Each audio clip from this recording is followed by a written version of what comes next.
Operation Encore is a 501c nonprofit that is helping veterans turn into rock stars every single day. You can learn more about what Operation Encore is doing by going over to their website at www.operationencore.org. That is www.operationencore.org. If you can give them a hand, just click that little donate button or follow all of their social medias and learn exactly what they are doing to change the lives of our veterans every single day. Hey, welcome everybody to Drunk Dudes in a Gun Room. Man, I know we've kind of been away from the military scene for a minute, and we're going to pull ourselves back to a video that I think is going to help out a lot of people. Everybody's got questions about this topic, so let's dig in. We're going to have John Berry. John Berry is an Army veteran, distinguished trial lawyer, and the CEO of Berry Law, a firm dedicated to veteran advocacy, recovering over $350 million in backpay awards through its veteran disability practice and achieving multiple accolades for its commitment to hire, retain, promote, and support veterans. Let's bring on John Berry. Hey, Don, thanks so much for having me. Hey, man, I have been excited about this ever since we got the date and the time situated. So why don't we give everybody a quick overview? Tell them kind of what brought you into the military and where you grew up and that type of stuff. Sure. So it comes back to my father's a Vietnam veteran and also an attorney. And he had a famous case. It was called the Green Beret Affair, where he defended several members of the 5th Special Forces who were charged with murder, killing a double agent in Vietnam. And so growing up, my dad was a well-known lawyer. He started off as an infantry officer and then became a JAG officer in Vietnam. Similarly, I started off as an infantry officer, then was logistics, never a JAG officer. But my story was when I was 16 years old, I went to a school in Roswell, New Mexico called New Mexico Military Institute. At the time, I thought I wanted to play football at West Point. But after 2 years of high school in a military school, there was no way I was going to a military academy. I was a decent football player at the time, at least in high school. And I wanted to keep playing. I wasn't big enough or fast enough to play for Nebraska at the time. And so I was looking at Division I AA or FCS schools. And I had a cousin who was a naval officer at Norfolk. He's like, dude, you got to check out William & Mary. He's like, it's great academics. Their football is good. Back then, they were the Division I AA, actually played in a real tournament of 16 teams at the end of the season. He's like, they're in the tournament every year. And it's like over 60% female. So, and I was coming from a military school, right? So I'm like, yeah, like, all right, like this sounds great. And I visited the campus, met the coaches. It was beautiful. And so I ended up going to William & Mary. I rode the bench for a couple of years and I sucked and I got injured. And then, at the end of my sophomore year, I realized like I was going to have to take a year off for an injury. And I just realized like I love the game, but man, in college, it's tough. And, interesting story. I have a friend here in Nebraska who was very successful, but he played football with Pat Tillman. But also the years that I was at William & Mary, he played for the Huskers and he has 3 national championship rings.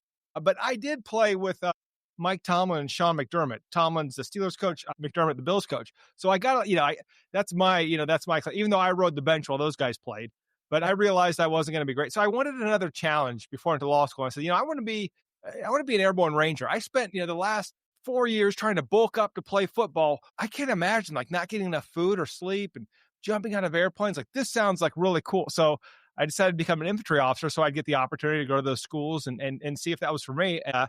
Had a great time. Went to Bosnia in 99, right when we started bombing Kosovo, and thought, okay, this is going to blow up. Like we're going to roll out the tanks, the gate in our Bradleys. We're the infantry company attached to a tank task force, and we were close to the Drina River. So we were on the Serb side. So when Kosovo blew up, I'm like, this is it. And then when it didn't happen, as a peacekeeping mission, I'm like, all right, well, we went back to, I had an opportunity to get my last year of active duty I could do in the reserve component. So I showed up and they said, yeah, we'll give you tuition assistance for law school. And that led to me being a company commander in Iraq in 2005. They made me switch from infantry to logistics. And anyway, I ended up staying in 20 years. And I retired about 5 years ago as a lieutenant colonel. I ran the officer and warrant officer candidate school, which was awesome.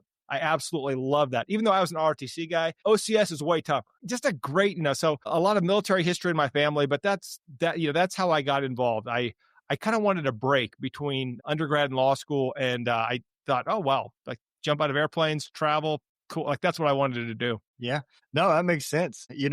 I probably left Bosnia right as you got there. I was there in '98. So, yep, I know exactly what you was talking about with Bosnia because it was peacekeeping as long as you consider landmines peacekeeping. Yeah, yeah. No, the UXO was ever. It's kind of funny. Like back then, because yeah, I was with First Cap. Who were you with in Bosnia? I was with First Armored Division. Okay, and then after us, I think it was 10th Mountain. But so the interesting thing was, going into, well, fuck. Now I lost my train of thought, so it doesn't matter anyway. But no, I went in, I'm an infantry guy, and this is what I'm going to do. And then now I went and we made fun of the National Guard guys and the logistics guys, like the REMPs. Remember REMP? Like, hey, you rear echelon motherfucker, you're not doing Yep. anything. And the reserve component, we made fun of those guys. Yep. And then, there I am in 2005, and I'm like, oh well, now I'm a company commander, and I'm a National Guard unit on a Marine base. And so it's a little bit different scenario, and I had to, give my blue cord back, and I wasn't infantry, so it was yeah. They let you keep that, even though you were prior infantry. They took that from you. Yeah, no, you can't wear it unless there's the regulations. So that if you're not in an infantry unit, nope, you can't wear it. So the source of pride was taken away, but you served in any way that you can, and it was still a great experience, and I really learned a lot. But the funny thing was when I came off active duty, I went to a cav unit in the guard before they made me switch to logistics, and infantry guy in cav unit, no big deal. And I went to this range, my first drill, and I went to this range briefing. I'm like, all right, and I want to make sure that nobody cracks their first beer till the last guy's off the range, and Alpha Company's selling beers out of their pickup truck for $1 a beer tonight. I want to make sure everybody's back in the barracks by 2 a.m. so we can, and I was like, what? Like, coming from active duty, it was different. But then, with 9/11, it all changed. By the time I deployed in 2005, I think the reserve component was very close to, if not on par with the active duty units, just because of all of a sudden training was serious. And so, there was a huge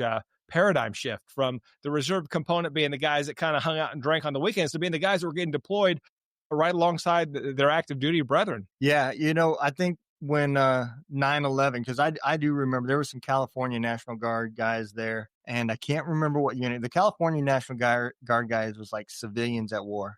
I mean there was no military in them, but they were really cool to talk to. But then we seen this reserve unit that came on, and man, we had to laugh because they were all like overweight and exactly what you picture the reserve and National Guard components to be.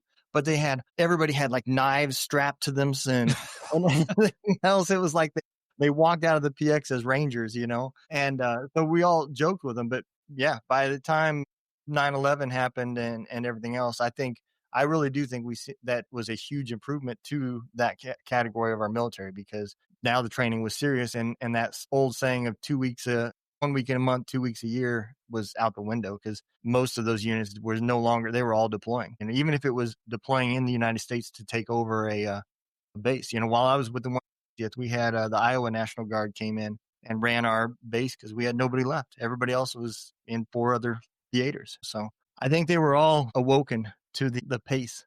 I think we all kind of got a piece of that. Yeah, and I would tell you that the other thing is the national sentiment changed to where I had a bunch, as a company commander, I had junior enlisted soldiers with PhDs, master's degrees, that, didn't need to be there, but they were volunteering. And some of them, they got the tuition forgiveness, they got their tuition paid off. But for a lot of them, they went through college, they got their degree, and okay, now it's time to go to war. And they were all there voluntarily. And it was just different than the 90s where, there was the drawdown and the military wasn't recruiting as heavily. And so we got a lot of individuals that it was either fast food or military.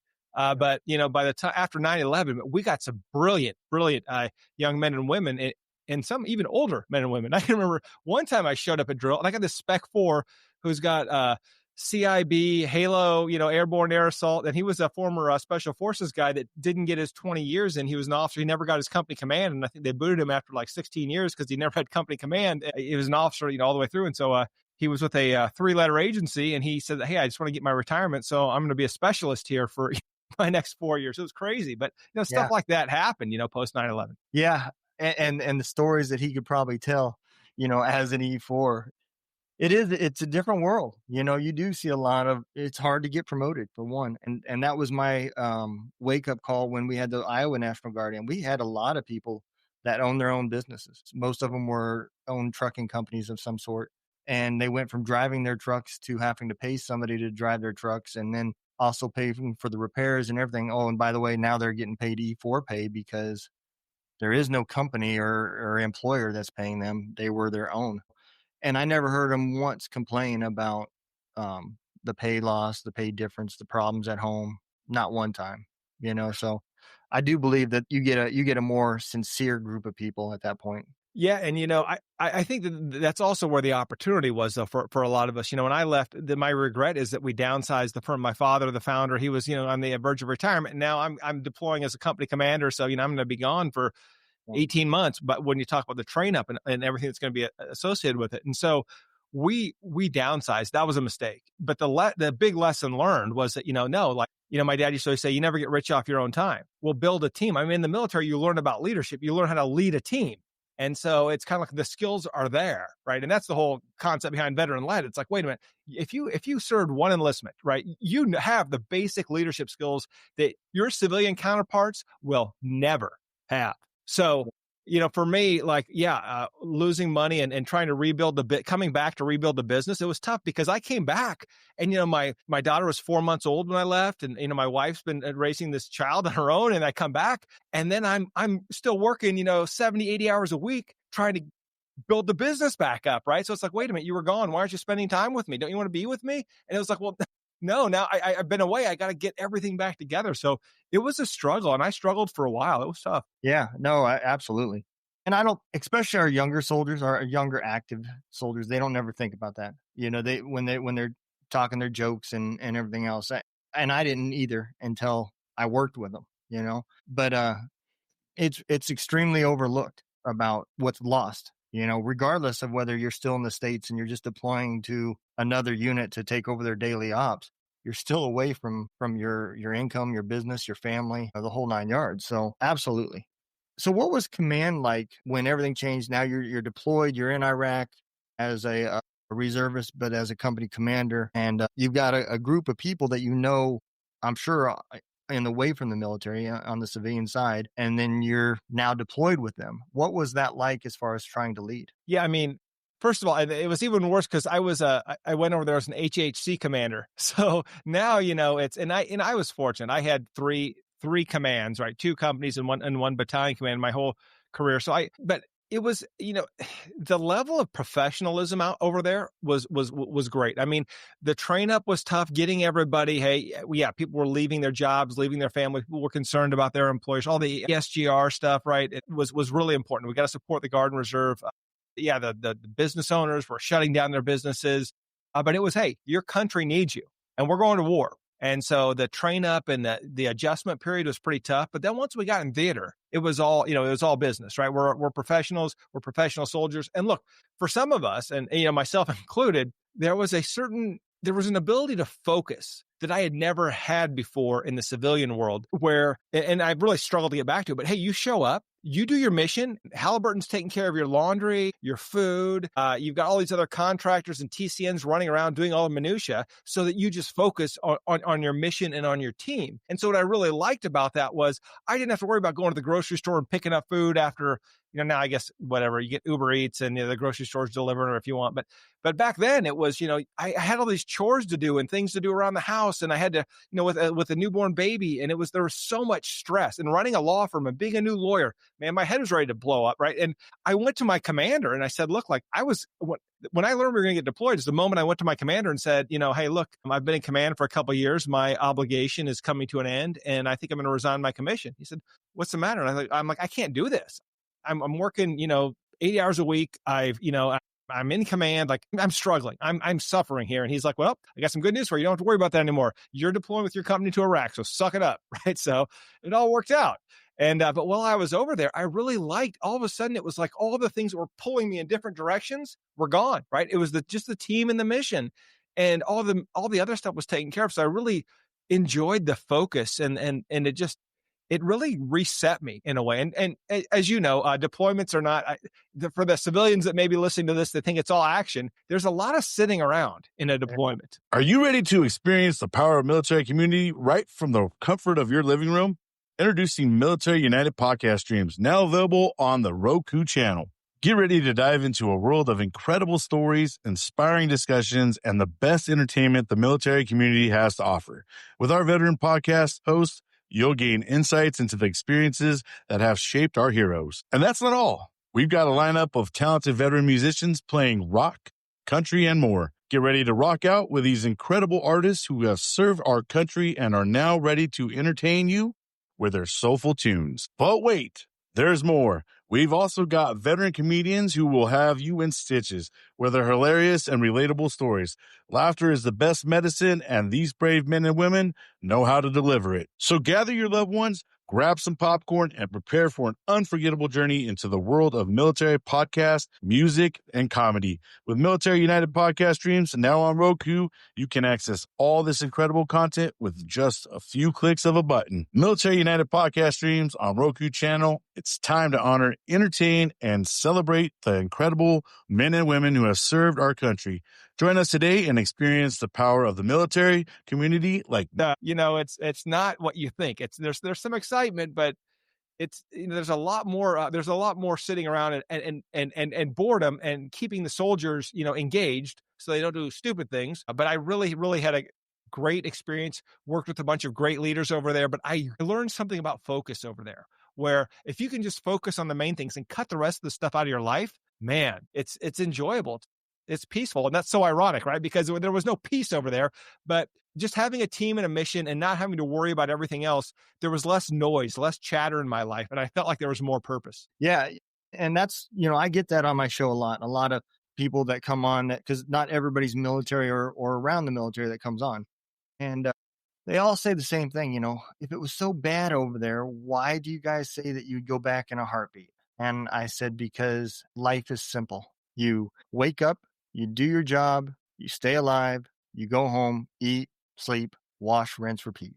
That's it. I said, and if something messes up in between there, it doesn't matter anymore, because at the end of the day, if you're dead, then the rest of it doesn't matter anymore. But you don't have the stress of bills and the stress of, like you said, just the little things. I got to get to the T-ball practice. I got to do all these other stuff on top of support my family and everything else. And I think every soldier got that. I don't care from what level you were, even if you were not married and you were in the barracks, it literally was down to the most simplicity of life. And it was take care of your health, do your job, go to bed, do it again tomorrow. And it doesn't get any easier than that. Yeah. And, I think sometimes too, for the soldiers that had the best, I would say that seemed to cope the best over there was they weren't calling home every day. They weren't Skyping every night. I mean, it seemed like the more disconnected you could be to home, the better it was. But because I had to counsel a lot of soldiers that came. Now, look, I love my chaplains and my JAG officers, right? Because it's like, oh no, that's a legal problem. That's that you want to talk to chaplain about that. Because I didn't want to solve all the problems. And, I found that the people who were running into the biggest issues were the ones that were Skyping home and worrying about problems at home. Like, you got to have your head in the game. Like, every day here is game day. We got to have our head on straight.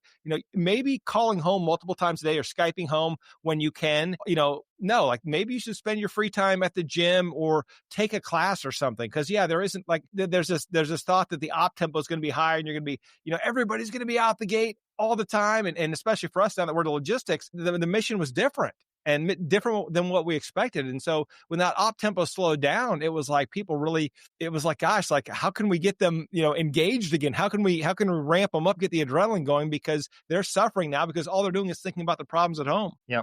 Yeah. And again, you see that a lot as a leader when, if you didn't notice it before, you definitely noticed it the moment something bad happened and all the commo lines and everything got cut for a day or so that nobody could call home and talk about what happened. Those are the ones, that's when you really noticed it, because they changed because they couldn't call twice that day. And they were worried about, what is she doing at home? Who is she with? What's going on? How is she getting food? I know we don't have any money in the account, all these types of things. And they sit there and what if it? And that comes from, just like you said, early stages, not setting I had a schedule. I called my wife every Sunday and I told her if I didn't call on a Sunday, it'd be that next Monday. If something was going on and I couldn't call on a Sunday, it would be the next day. So she didn't get worried that I didn't call every day, because that's the other thing that you create is when you call your loved ones every single day and you have to miss a day because the lines got broke, the sandstorm took out the comma, whatever the situation was. Now you got them worried because you missed a day. And so I think that is important. Yeah, yeah, absolutely, and especially if you look at, there's so many patrols, and like I said, the op tempo can change so much. And then if you've set a rhythm with your house and you're going to call and talk to your children every day, that's just not sustainable in the military. Something's going to change. Because sometimes that happened in Bosnia when I showed up. Right, when we replaced our sister battalion from the for First Cavalry Division. These guys are like, yeah, we're only going on like 3 patrols a week, and it's pretty chill. And then all of a sudden we started bombing Kosovo, and we were going out the wire 6 days a week. Right. And so it was, and I think, you can lull yourself and your family into, oh yeah, no, this is, everything's fine. This is chill. And then, things change. So you can't set those expectations with your family, because once they change, then hysterics happen. And then guess what? As the commander of the family support group is calling me, hey, what's going on? What can we tell everybody? Everybody's freaking out. It's like, oh, great. So you definitely need a strong leader in your family support group. Yeah, no, absolutely. That's a tough role. Again, it's not necessarily in the military, but that spouse that takes up that role, man, I feel for them sometimes, because I've dealt with some of these spouses. Well, you're going to get a call every hour. I promise you, from that one. From the dependopotamus that's going to drain the soldier's account. And yep. I got you. Yep. And I've seen it multiple times, and it was just, they not only the account, but they seem to drain their careers too, because they always get in trouble. Something goes wrong, whether it be bad checks or just so many things going on at home that they're not focused, and it affects them at work. Yeah. And I don't know how, I get it when Joe makes the mistake, right? Joe, who, marries the first woman. He's 18 years old for the first time. He's away from home. He has money. He meets a woman, they fall in love, and he doesn't really understand how this is going to work.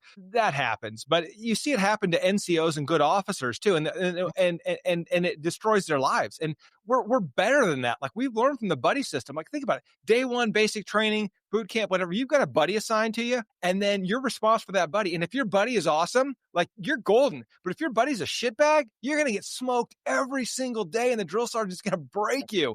And so you never want to have if you can choose your buddy, you choose a really good buddy. I mean, throughout your military career, you're going to have, when I was a platoon leader, my buddy's my platoon sergeant. When I'm a company commander, my buddy's the first sergeant, right? Battalion commander, it's a sergeant major, right? And it keeps going up. And sometimes it's, well, your buddy is really your XO if you're the command, whatever.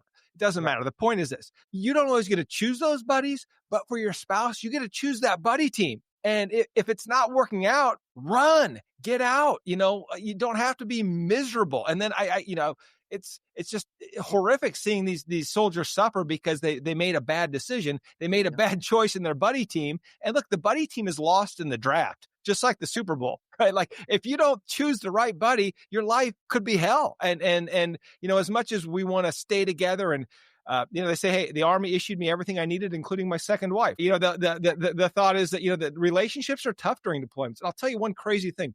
When I went through my battalion command school, when I was in the reserve component, I was in the same trajectory as my active duty counterpart. So I ran into this lieutenant. We were lieutenants together in Fort Hood, right? We were platoon leaders together. And now he's going to be a battalion commander, and so am I.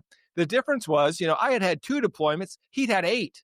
And obviously when you stay in that long, if you have you really need a strong buddy, that strong spouse to stand with you. Otherwise, you're probably better off being alone. Yeah, I was fortunate in that, my wife, and we're still married today, even though we're living in separate areas. I'm taking care of my mom in Missouri, and my family and my house and everything's still in Georgia. But we started dating in 7th grade. So we had a kind of a foundation before I went into the military. So I think that helped a lot. It's helped us a lot afterwards, because I became a truck driver, which I was always gone. I was in the special ops community for 10 years, so I was always gone. And at the end of the day, now, the fact that I'm away working in Missouri and taking care of my mom and going home once a year, twice a year, it's kind of more normal for us at that aspect. And I think it's important to have that foundation. When you get married and you bring somebody into the military and you're already used to it, me and my wife was going through that same transition together. She's like, why are you doing this? And I'm like, I don't know, because they told me to. And I think that's important we both had something to learn at the same time. But when you already know it and you bring somebody else in, you can sometimes forget that. And that creates that riff because they don't understand it and you're used to deploying or being gone or whatever. It's, just another day for you. It creates a lot. And I think after 9/11, that really hit home with a lot of people, Yeah. No, it's a tough thing to understand. And I think you have to make that investment up front, invest in that relationship capital. Right? If you're going to be with someone, they need to understand. You need to take the time to explain it to them. And sometimes it's like talking to your soldiers. Tell them what you said, right? Tell them what you're going to say. Tell them what you said, right? And then don't tell. Show them everything. Hey, I'm going to show you my calendar. I'm going to show you the training cycle. And back then we had the red cycle. You probably remember. Yeah. And it's like, hey, this is when I'm going to be home. This is when I'm going to be deployed. This is when, and really showing, that person, this is what we're getting into. And if you're fine with it, and look, it can be great. It can be, hey, you're gone. And then when you come back, you really appreciate that time together if you do it right. Yep.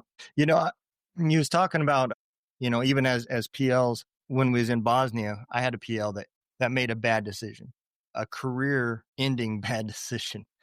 You remember when you was over there, you had interpreters, right? Oh, yeah. Yeah, well, he got one pregnant. Well, yeah, you want to establish good relationships with your interpreters, but not that good. So, well, and you know what? To be fair, that doesn't surprise me. Just based on what we there were a lot of female interpreters, especially for us. They were the only females on base, so.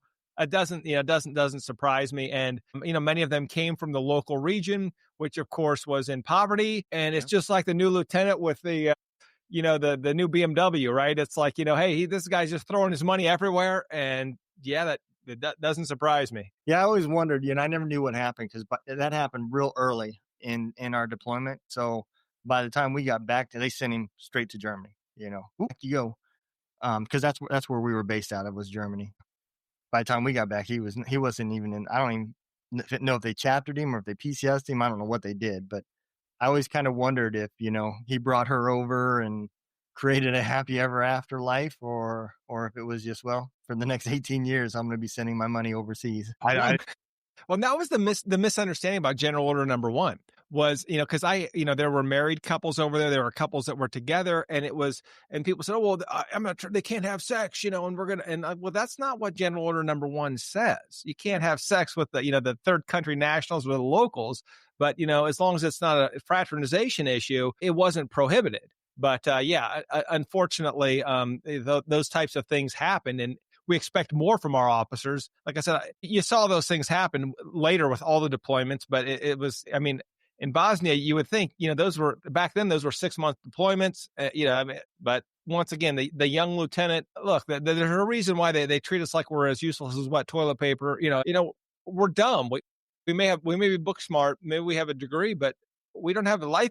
We lack life experience, right? And we lack military experience, but more importantly, we lack life experience. Now we're in charge of a platoon. Like, really? I mean, that's the whole, for me, feeling so unprepared. And keep in mind, I showed up for my first platoon. I was, I'd been to IOBC, Ranger qualified, and I still felt like, man, like I'm letting these guys down. Most of my guys were Desert Storm veterans. And, I'm looking around going like, who am I to lead these heroes, especially when we're going to Bosnia, and they're all like, yeah, man, like, no problem. I'm not going, what if I lead us into a minefield that all that UXO, because they scared us to death. Like, if you go off the roads, you will blow up. Right. It was, so I was worried, like, I'm gonna get us lost. I'm gonna get us blown up, and it wasn't so much I was worried for myself, but I didn't want to let the team down, or more importantly, I didn't want to get us lost. And then they make fun of me for the next, 6 months. Yeah. But, that's, there's two different types. There's the kind that listen to their staff sergeant, company commanders, first sergeants, just like you talked about before. That's part of our job as enlisted, is to mentor the officers that are coming in.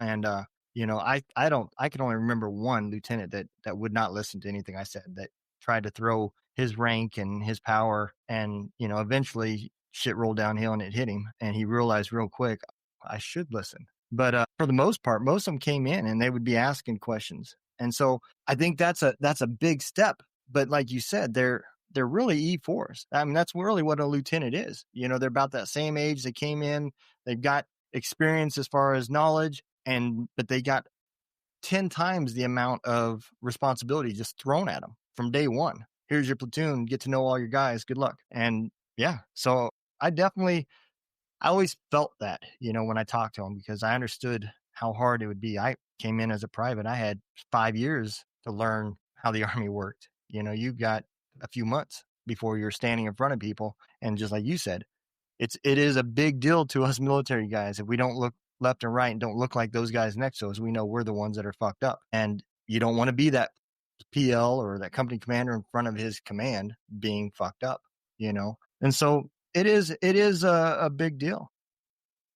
Yeah, and I mean, I came from a military school background, so I knew drill and ceremony, like 22-5. I knew it all, right? So it wasn't like hey, I have no problem standing in front of formation. I can I'll march him, right? Now, don't do that; they'll piss off your NCOs, right? But like, hey, I knew what to do for drill. I knew how to hold a formation, but it was all the other stuff. The practical leadership stuff that I didn't know. And I found that there were three types of lieutenants, right? There was the one that was like trying to be buddy with everybody, and everybody liked him. Nobody really respected him. The platoon sergeant always had him by the LBV, or the LBE, by the making sure that, hey, let me pull that lieutenant back. Let's not let them screw up the mission. So you had those lieutenants, the ones that just love to be liked. Hey, they go out and get drunk with the soldiers. They're good. Have you ever wondered how you can help out the show? Well, that is very simple. You can help us out by going to www.twodrunkdudesinAgunroom.com. That is www.twodrunkdudesinAgunroom.com. There's many ways you can help us by listening to the show, supporting the show, liking, sharing, and everything else that comes along with social media. But one of our biggest goals is to help build the nonprofit Heroes Voice Media Foundation. This is a foundation that has decided to start celebrating courage and amplifying heroes. Find your voice with would do anything, give you the shirt off their back, but they just weren't leaders because they wanted to be liked too much. Yep. Then there were the guys that just demanded respect. And these were the guys you couldn't tell them anything. But you know what? They did get that respect because they would go by the book with everything. Everything was by the book. And that was the only way they could survive because they were so hardcore. And like I said, there's a fine line between hardcore and stupidity. And they usually crossed over it. But the team would respect them because they would punish them or hold them accountable if they didn't follow the rules. And so these guys were just like the sticklers. These guys, the total nerds, right? Who were just like deep in the regs and it almost played gotcha with their NCOs, which they were respected because they were feared or because people knew that they were technically and tactically proficient, but they just lacked the charisma. And then there were those that were kind of, the third type of lieutenant was the ones that were kind of in between. These were the guys that wanted to be both respected and liked. And those were the most successful lieutenants because those were the ones that could actually lead because people followed them because they wanted to, not because they felt that they had to because of their rank, because the lieutenant would hold them accountable or turn them in or whatever lieutenants do. But they were led because they were successful leaders because people wanted to follow them. They were genuinely liked. And I think if you can be both liked and respected, that's how you win the leadership game. Yep. And the big difference between those two that you just talked about is one truly knows his soldiers and the other one will never get that opportunity because they're so afraid to let their guard down, and actually let somebody understands them. And that becomes extremely important, especially when you're talking about suicide, because if you don't catch those early warning signs, if you don't see when somebody's changing and they're not their self no more, you may catch it too late. And that guy that doesn't truly know his hobbies of his soldiers and whose uniform always looks good and whose don't, and things going on in their marital life, if you're not talking about those things, you're never going to get to know them. And that guy that wants to be liked, he lets himself get in there just enough to know the details, but not to the point where we're going out drinking and having everything. That's where that professional fear kind of kicks in. That's why I think those guys are so much more successful. It's knowing the people they're leading. Yeah, and you'll never have that closeness in the civilian world. Right? This is why I hire veterans because I try to recreate it. But when you mix in civilians, the difference is like you can't trash talk. You can't rib each other the same way. When we have a comrade with a problem, right? It's like you got a soldier with a problem. What's the first way we deal with it? Usually humor. We make fun of him, right? And then eventually we have a heart to heart. But if we can laugh about it, we can talk about it.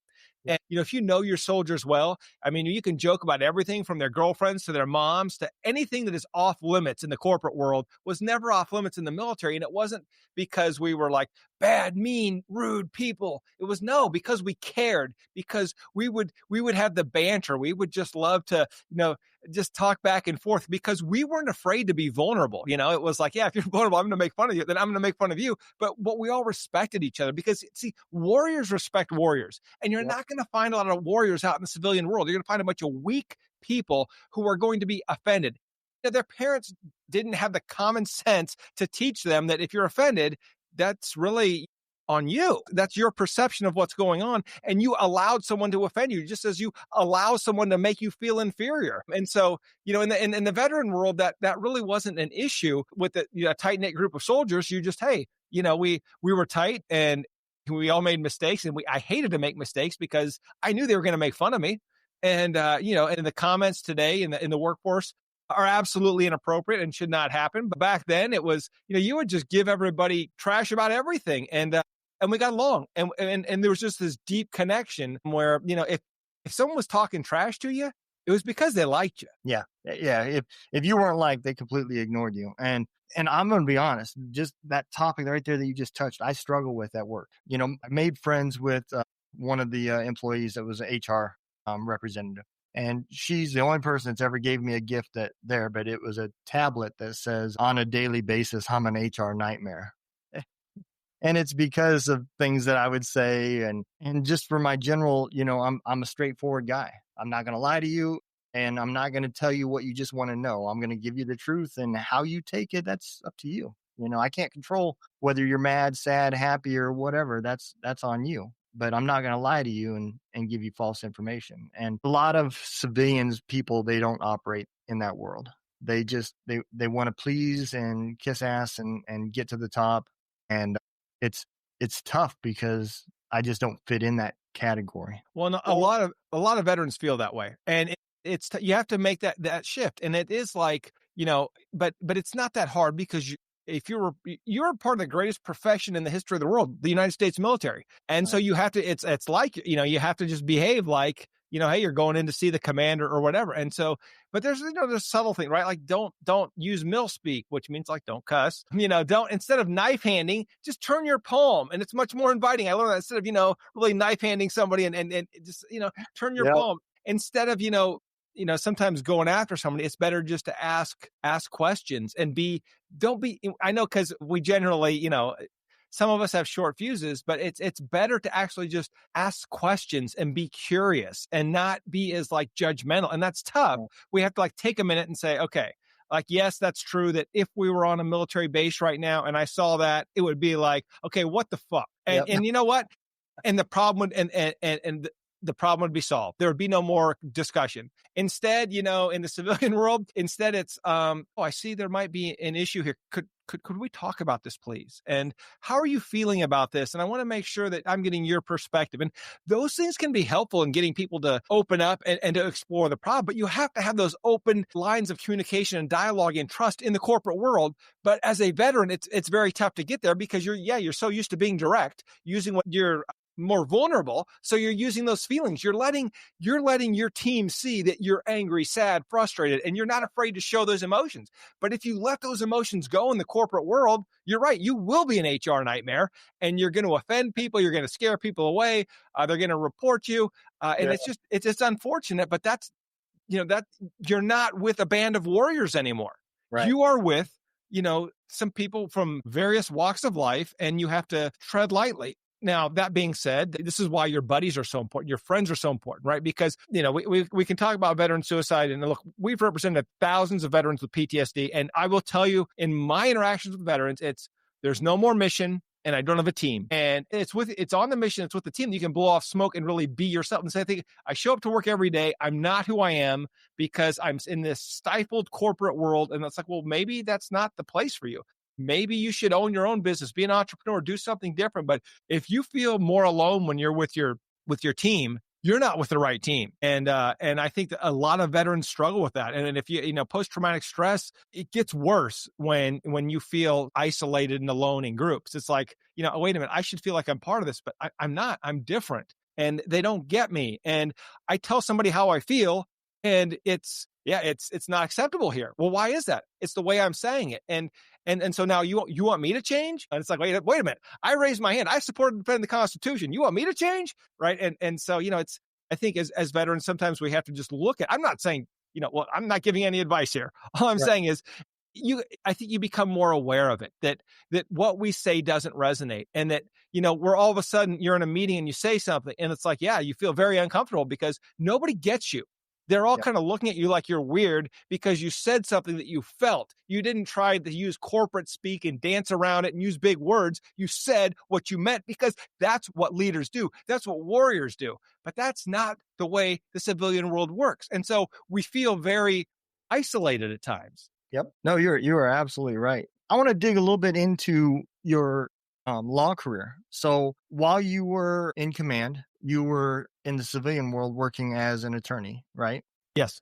Was it for your own business or were you working for a different firm? I was working for my father. So my father started the firm. My father was a famous trial lawyer. Like after his book defending the members of the Fifth Special Forces in Vietnam, that was a huge case, and he practiced in New York City. Then he came back to the Midwest, but he'd had trials in, I think, 23 states and multiple countries, and he was just known as the guy, and he was a phenomenal lawyer. So growing up, I'm the oldest son, so it only made sense that I would take over the business. But I can tell you that a law practice and a law business are two entirely different things. And my father, tremendous lawyer. I will never be as good of a lawyer as he was, but the business was not run well, and that was just, I think, a mark of the times. Back then it was, you're a practitioner and the cases just came in.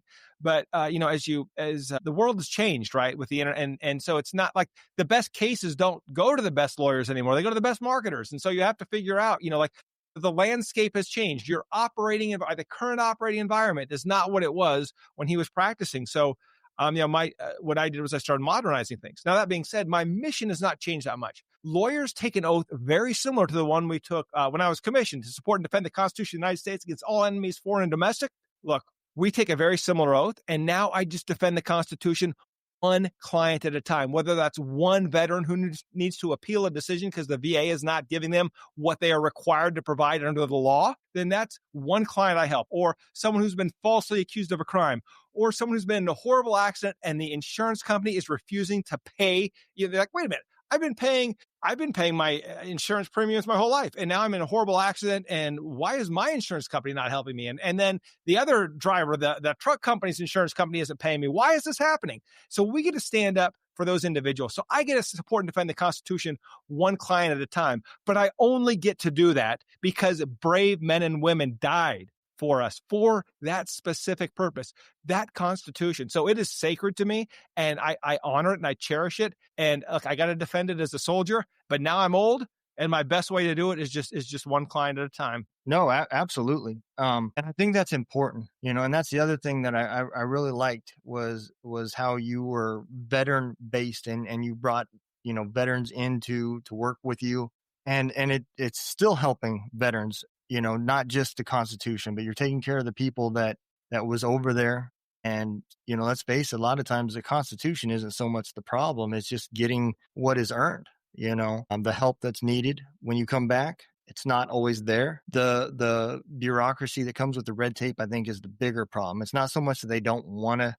I think there's a communication problem between a veteran and how the VA really works. They don't put down the right words. They don't, and it's kind of all red taped, Well, and it is, and here's the deal. It's a bureaucracy, right? And it's a large bureaucracy. But here's the problem, because, my father was doing a lot of veteran work pro bono. This is pre 9/11, and mostly we were representing Vietnam veterans and even World War II veterans. And you wouldn't believe the stories, right? The stories we would hear from the Rangers in World War II, and hearing about like Burma, which, it's not even called Burma, it's like Myanmar or something. But anyway, what was going on in the world at the time, and just like the grit, the true grit, and the things that these heroes did in Korea and Vietnam, and even in deserts. I got to hear all these stories, right? And it was just, it was amazing. But the problem was this: the problem was the VA was not robust enough to serve those heroes. And then what happened was 9/11 hits. Now, no one knew that we'd be in this,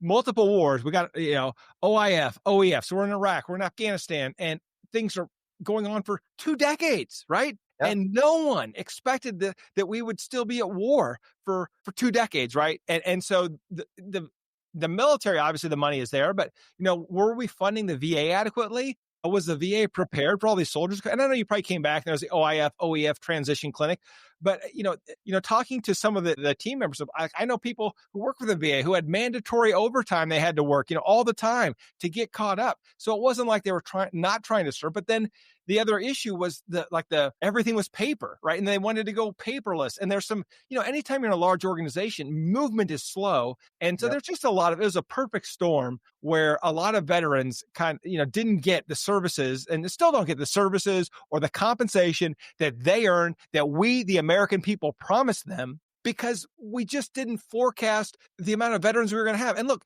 nobody could have, right? We didn't know that we were going to have up-armored Humvees and MRAPs and the IBA and the ACH and all these great, I think ACH is now obsolete. But anyway, the point is all this great equipment that was saving lives, but these veterans were now returning with traumatic brain injuries and PTSD and other things that we didn't really, I think, as a government, well, we as a government, I don't want to include myself, but I guess, we as a country didn't think through. And so we did not adequately fund the VA. There were not enough pieces in place. But in the end of the day, it is still a bureaucracy. There's still red tape.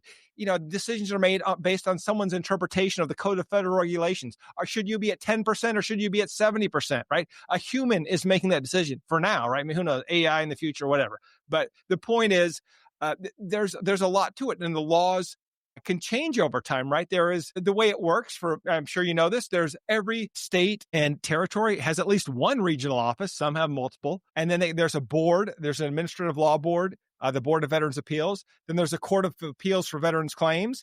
And then there's the Federal Circuit. And then above that is the United States Supreme Court. So there is a court system. The problem is these cases can take years. And we've represented veterans who have become homeless during these times, who have committed suicide during these times, because it becomes so hopeless. When a lot of veterans, when I say people, because it's usually the family member, the spouse, and they come to us like, we're tired of fighting. And then we say, hey, let us fight for you. Let us fight alongside you. And it's crazy. Like, we've had Vietnam veterans who come back and they're like, well, my DD-214 was screwed up. I never got a DD-215. And they're telling me I didn't serve in Vietnam. Isn't it bad enough that they spat on me? Isn't it bad enough they called me a baby killer? Now they're telling me I didn't even serve in Vietnam. And so I say, hey, man, go raid the attic and let's get a hold of your buddies. Let's get buddy statements together. Let's get the photos. Let's get, and letters home. And so we were able to, put together evidence, but it's like blown away. Like, the veteran's just heartbroken. They're saying I didn't serve in Vietnam. Like, wow. And I think that becomes even more of an issue than his benefits. Now it's not even that you're not going to give me any benefits or take care of me in any way, but now you're telling me I don't even exist. I wasn't that guy that served this country that was sent over there, for whatever reasons, whether you were drafted or volunteered, it doesn't matter. You still were over there. And now they're just telling you don't even exist. You weren't there. You're not who you say you are. Have a good day. So I think that's even worse. Yeah. Or you're malingering. You don't have PTSD. You're malingering. You don't need to be sent, and it's like, well, you weren't there. And look, I get it. Like I said, I went as an infantry guy, then it was a REMP, right? So, I went, there are some individuals that never left the wire, but they saw a lot of death on the inside, which, can be pretty traumatic when you see one of your own. Well, and this is what I tell people. It comes down to, partly of where you come from. If you came from an upper class family and life was good and there wasn't no divorces or child abuse or anything like going on in your house, and the worst thing that ever happened to you was you got a B- one time, it's not going to take as much to trigger trauma for that person than it would, say, somebody that was coming up in a neighborhood that had shot bullets going off all the time and gangs and stuff like that. They may be able to, and I'm not saying always, but they may be able to handle a little bit more than that next person. Operation Encore is a nonprofit that is helping veterans turn into rock stars every single day. You can learn more about what Operation Encore is doing by going over to their website at operationencore.org. That is www.operationencore.org.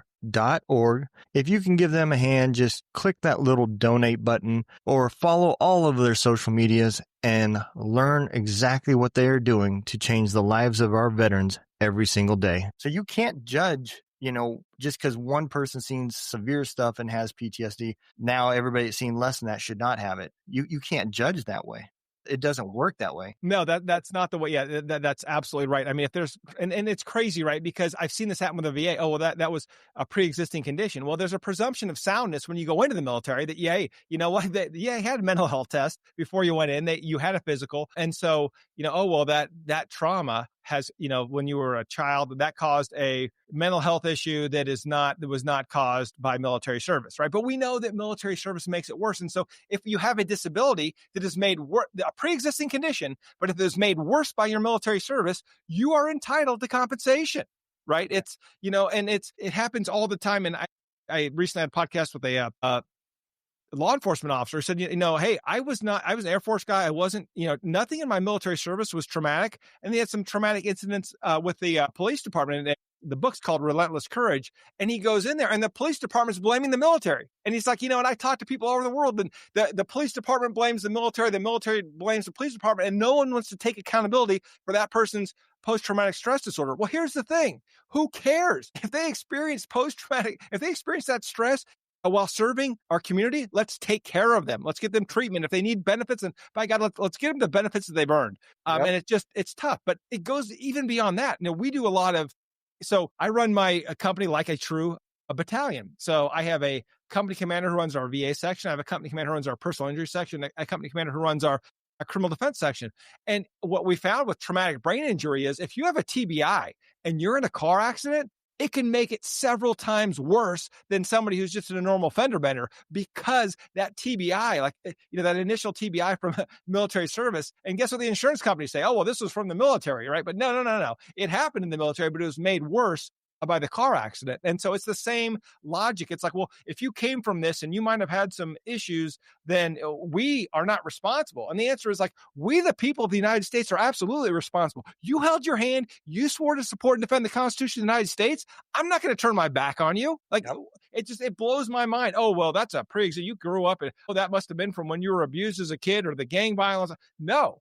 They served, and it blows my mind why we look so hard to find reasons to turn our back on the people who stood up for us. Yeah, I mean, absolutely. And one of the things, and this brings me to my next question, but I had PTSD before I got out, and I didn't realize it. And one of the big things for me was my temper. I was tanking my career as I was getting close to retirement. I literally did not give a fuck anymore. And I got into an argument with the VA rep as I was retiring, out processing, over the fact that I asked him a question, right? My appointment was the next day. All I asked him was, I walked up, he was standing out talking to some other soldiers, just joking. It was early in the morning. And I walked up to him. I said, hey, excuse me, sir, I got a question for you. And all I was going to ask is, what do I need to bring tomorrow? And he goes, do you got an appointment? I said, no, my appointment's tomorrow. I just have a question. He goes, well, today's not a walk-in day. You have to have an appointment. And he just turned around and walked off.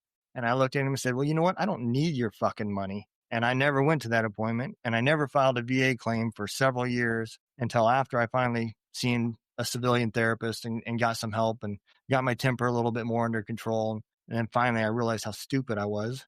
And I went and I started filing it.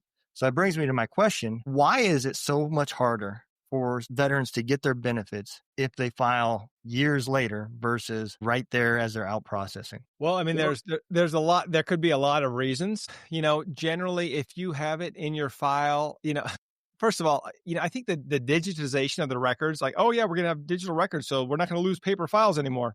Do you think that worked? No. So, I mean, there's still veterans who are telling me, hey, that I don't understand why they can't find this. But generally, so right when you leave service, and look, I get it. When I came off active duty, my dad was and I hurt my shoulder in Ranger School the first time I went through. I had to go through twice to get my tab, but my dad's like, you need to make sure that you get your medical, your physical. But guess what? I couldn't get into the Fort Hood, I couldn't get into a physical, and I was going to hop a flight to Hawaii. So I'm like, screw that. I got less than 30 days of terminal leave left. I'm traveling, man. I don't need a physical. So yeah. So, I mean, and now I'm service connected for that shoulder. Cause when I was in Iraq, my IBA, it just kept, irritating it. And you got a full kit and I have a degenerative disc disease now. And a lot of people who rock around a lot get that. And, it just got really bad. And so I finally, when I came back, the reserve component was great about, going through the VA. And I was like, I didn't even want anything to do with it, but they're like, well, what about your shoulder? And, I'm like, could I get an x-ray? And then, whatever. So I took care of it. And that was that help. But for a lot of individuals, they're coming back. Like you come off active duty and like, hey, you don't want a physical. All you want is that DD-214 and to be done. And so what happens then is it becomes more difficult over time, because if you were there, if there's any dispute, you can get buddy statements right away. But also your medical records are right there. You usually leave service with, back in my day, when I left, I had a copy of my medical records in hand. Right. So if something wasn't transferred to the VA, you got it right there. But also it's, well, when did that disability start? And look, I mean, I hate to say it, but as we get older, the disabilities get worse. Okay. And so if you have it documented from service and you have a current disability when you get out, that's a lot easier than if you have a disability 5, 6, 7 years down the road. And like, well, this could have been caused by a bunch of other things. And it comes back to that chicken and egg PTSD problem. Well, was the PTSD caused from your childhood, or was it caused by something that happened, a traumatic event in service? And so similarly, if you have a problem, okay, let's say, and I don't know, were you airborne? Were you a paratrooper? I was not. No. You're a leg. Were you air assault? No, I was not. Okay. So, but these are great examples, right? Of, we say air assault, too scared to jump, too lazy to hump, air assault, right? So, but guys that like the paratroopers, it's a great example of they get out and they say, I'm fine. They go through the physical. Meanwhile, all those PLFs, the parachute landing falls, you jack up your ankles, your feet, your hips, and then, and you've been walking funny, but hey, I'm fine, because guess what? You're in your 20s or 30s and whatever. You don't want to see a doctor. And then what happens is that little problem in your left knee becomes a problem with your left ankle and your left hip. And now you're compensating your right side, and now you got a problem with your right knee and your right hip. And then you claim it, and it's like, well, you had no injuries in service. This must be caused by something else. And the guy, well, I got 50 jumps, and I got videos of me. You going foot, ass, head into the into the drop zone, and but it's very difficult to prove causation. And so in any VA disability claim, the key is that you have to prove that you have a current disability. Okay, it was and then it was caused by military service, right? So there's this nexus that they're looking for. You can't just say, well, I have a disability, it's current, and I was in the military, right? That's not good enough. There has to be a nexus. There has to be a connection between the disability and the military service. And when I say disability, I also mean disease. Camp Lejeune water, Agent Orange, burn pits, right? There's also all these diseases now associated with that as well. And if you look at what's happened with the burn pits and some of the claims that were unjustly denied, I mean, that's a whole wormhole I don't want to go down, but there's a lot of issues with veterans who were, even after the PACT Act, they're still denied. It's crazy. I mean, we burned everything over there. Hell, the whole, I was in Al-Assad, Iraq. The whole place smelled like a burn pit every day. You didn't have to go. You didn't have to go too far to find, where stuff was being burnt. Yeah, no, but I mean, it's frustrating, because common sense may tell you all this stuff, but you need a doctor a lot of times to give you that diagnosis and to give you that opinion to say that yes, it is as likely as not that this disability was caused by military service. But then even if you get there, you're still at the mercy of the rating specialist or the it's called the decision review officer is going to look at this and say, well, okay, so we're looking down the Code of Federal Regulations. And once again, the disability rating can be anywhere from 0 to 100%.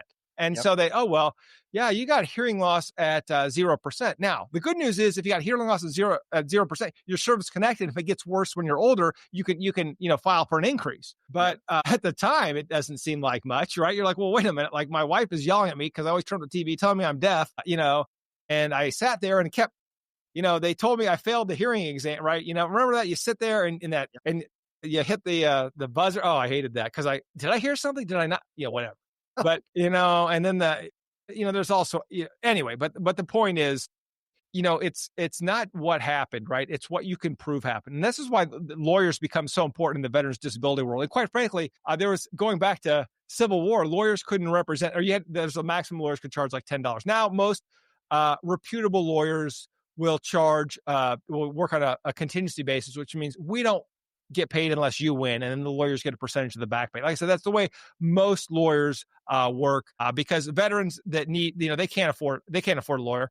But the sad thing is, a lot of times you get a lawyer involved, and we see these cases, and the veteran's been suffering for 3, 4, 5 years doing it on their own. And then they bring in the lawyer, and a good lawyer can help them, put together an argument, put together the evidence, and get there. Because it's not just, if I just submit a medical exam, then I'm good, right? No, there's still probably a legal argument that needs to be made as well, depending on, the factual basis or the circumstances. But it's really important that you have the evidence that you have a disability and that it happened in service. And if you don't have both of those and you can't show the connection between the disability and the military service, you got a problem. And where are you going to get that? From a doctor. So who do veterans not like to see? Our doctors, right? Yep. I mean, it's just, and studies show men in general don't like to call doctors. It's like, why do I want to go to a doctor? Why do I want to sit in a waiting room and then talk to somebody? And one of the concerns is that sometimes one of our arguments is that the VA medical exam was inadequate.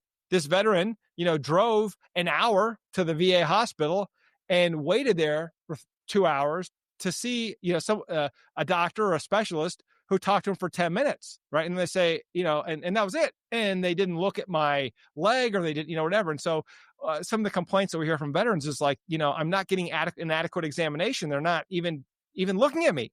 And so there's a lot of frustration out there. But that doesn't look, I have a brother who's an Air Force veteran, who's a VA doctor. There are a lot of great VA doctors. It's just the system is stressed. We were not prepared for it. We didn't do our planning. We didn't think through what prolonged war would do to the VA system. Yeah. No, you are absolutely right. And I've said it before, the PTSD issue, I think, is going to get worse because now we've got different generations. The first half was one type of generation with a different personality than the second half. And I don't think we've fully seen the PTSD issues that they're going to have because there's definitely that disconnect. And I think the nonprofit world's going to have to play a big part in helping with that as well. Why don't you go ahead and I bring you up and you tell everybody, a little bit about your podcast, where they can find it, your services. And I know I've had your website going down there, but if there's any other place that we can bring them. And then I'd like to end on one thing. If you could tell any veteran that is either just got out or getting out, what is the most important thing that they need to do? Okay, great. So that's a lot of stuff. So I'll start with the first one. So my podcast is called Veteran Led. It's on all the social channels. The premise is this. I believe that everything I learned as a new lieutenant, or you learned during your first enlistment, how to lead a company, your community. It was all the basic skills that helped me build my team and my company. And I learned all this stuff and it helped me hire veterans, but we grew rapidly. We grew into a great organization. And yeah, it helps that like 30% of our team is veterans. And I wish it could be 100%. But what I really learned was that, what you need to do. Leadership. Leadership is a universal skill that in the military has been iterated for thousands of years, and it's been perfected by the United States military. Leadership. You know how to lead others. You know how to build teams. You know how to take care of your brothers and sisters. You have such an advantage over your civilian counterparts. Don't let that go to waste. If you want to run a nonprofit, if you want to go work in a community organization, great. But be a leader. Go out and be a hero to somebody, because we don't like to call ourselves heroes. But you know what? That family member that looks up to you, you're a hero to them. They know what you did. They know you served, and they're grateful. And it's just like being in uniform. They know who the veterans are, and they look up to you, and you have something to give back. And guess what, man? That oath didn't expire with the DD-214. So please continue to give back. Our country is depending on you, because we need real leaders now more than ever. So that's what Veteran Led is about. And I talk about all my experiences, my failures, things I did well, the leadership lessons I learned from great people. It's been interesting to go back and re-examine that stuff. But that's what I stick by, is that veterans know how to lead. If you've served, whether it was 1 year or 30 years, you know how to lead. As far as Barry Law, PTSDlawyers.com is in post-traumatic stress disorder. PTSDlawyers.com, Barry Law, BERRYLAW. Yeah, you can, like I said, go to our website. There's a lot of great information. We have a YouTube channel as well. But anyway, yeah, happy to help our fellow veterans. And like I said, you get back so much more than you give when it's the veteran community. I mean, the relationships, just the camaraderie, and more importantly, the confidence. And the opportunities. Look, I'll just tell you one great program I got into through Bunker Labs. They're a veteran nonprofit. Through JP Morgan Chase, there's something called CEO Circle, where like veterans who run companies can go there and get free training and be part of a group of other veteran leaders. There's a lot out there if you just look for it, but no one's going to come look for you. You got to go out there, look for it, and take it. Be that veteran that goes out and doesn't sit and wait for something, but be the veteran that makes something happen. Be like your first sergeant. Yeah. Absolutely. Absolutely. And you were 100% right. You know, since I have gotten involved in the nonprofit world, man, it has helped me in therapy myself, because just the feeling of giving back and being a part of that team again helps. So yeah, you are 100% right. Well, John, I appreciate you coming on, man. If you don't mind, I'll throw you back in the green room and I'll throw up the exit video and then we'll chat a little bit after. Awesome. It's been an honor. Thanks so much for having me. And thank you for all that you do by leading by example and showing veterans that, hey, man, the purpose is all there and you're doing exactly what we expect of our veterans. I appreciate you coming on. Thank you. All right, man. So, my main focus was to let everybody know, the veteran community out there, we all have the same problems, maybe a little bit different. The details might be a little bit different, but we all have the same issues, where we came from and trying to adapt in the civilian world and dealing with the VA and dealing with our health and everything else. What I can tell you is it doesn't get any better. I waited several years to file my VA claim, and I've spent the years trying to make that right and get back to where I need to be. And my health is still going downhill. So it doesn't get easier as the years go on. So reach out. If you need some help mentally or physically, go see it, get some help. If you need some legal help, reach out to an attorney like Mr. Barry and have them help you. Take a little bit of that mental stress off you and reach out to them and just have that conversation. Maybe there's something that you didn't know or a way that they can help you that you didn't think of. All right. I hope all of y'all have a great day. Remember, don't let the day kick your ass. Kick the day's ass. Y'all take care. Be safe. And we will see you next week.